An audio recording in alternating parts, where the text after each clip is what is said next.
Swell, Tonsei, Dishinakashun, Pixie Wells. I am the president of the Fraser Valley Métis Association that sits on the land of the Sumac and Mathakwe people. And I'm also the two-spirited LGBTQIA+ rep for the Fraser Valley Métis Association. Our delegation met almost weekly for probably 3 months. So there was a lot of stuff that sort of brought up during our delegation meetings and things that we were taking with us, things that we were planning to do. So for me, the feelings were anxiousness and making sure that we got our message correct and that the survivors that were coming with us were respected and hopefully got what they needed to take back to their communities and hopefully help some other survivors and hopefully some other survivors tell their stories. Just being a part of that delegation was powerful in itself. I think it was the first time in history that the three nations, the First Nations, Métis and Inuit, ever have actually stood shoulder to shoulder, nation to nation, with the same message. Different stories, however, but our messages were the same: truth, justice, health, and reconciliation, and then comes reconciliACTION. reconciliACTION means more than sometimes just words, but the action is different. I do believe that these take-alongs and leave-behinds did influence the Pope's apology.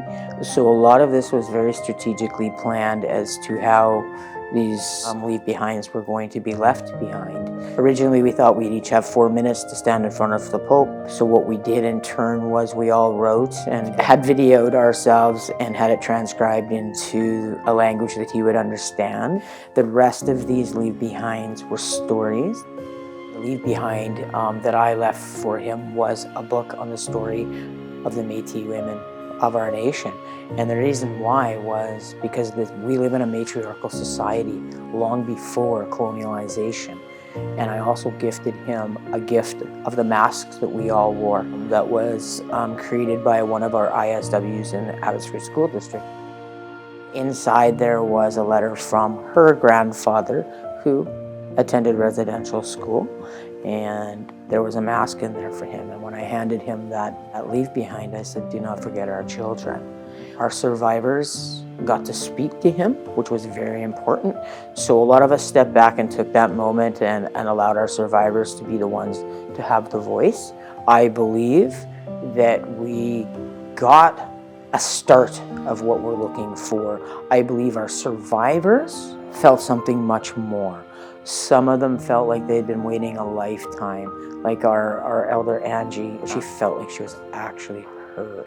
So that's important to us.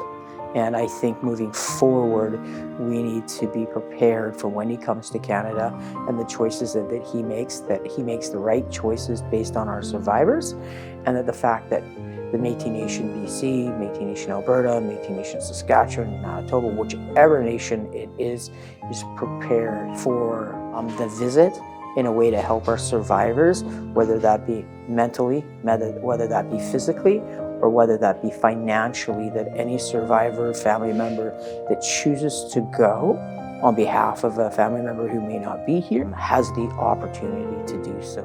As long as the nations stay shoulder to shoulder, nation to nation, and our stories and the things that we want out of it, like trust, justice, truth, the records, and we keep that consistent, I think that will be the power.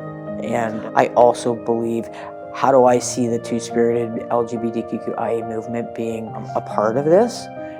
It was part of us long before colonialization, genocide, any of those things. So I believe that voice needs to come back to the table. So I think that the Catholic Church made a big step in the apology by stating in that apology that some marriages are different. He did hear, he did listen. However, how far that goes, we don't know. And I believe, for me, I feel, and my takeaway is my job here has just started. Together, I think we can achieve a lot more things, and I think it's up to First Nations, Métis and Inuit people to now educate. I believe that our youth will get us out of this. And like St. Clair said, education got us into this, education should get us out. And whether that be going into churches and educating them, or how that looks like, I don't really know quite yet. But I am thinking about, looking at ways that, we can connect with the church and actually go in and do some teachings, or have some survivors come in and talk about their experiences with what some people may not know or may never have heard. So I very much am an advocate of our voices and making sure that it's hopefully not just heard here in Métis Nation, BC, but it's heard across the nation.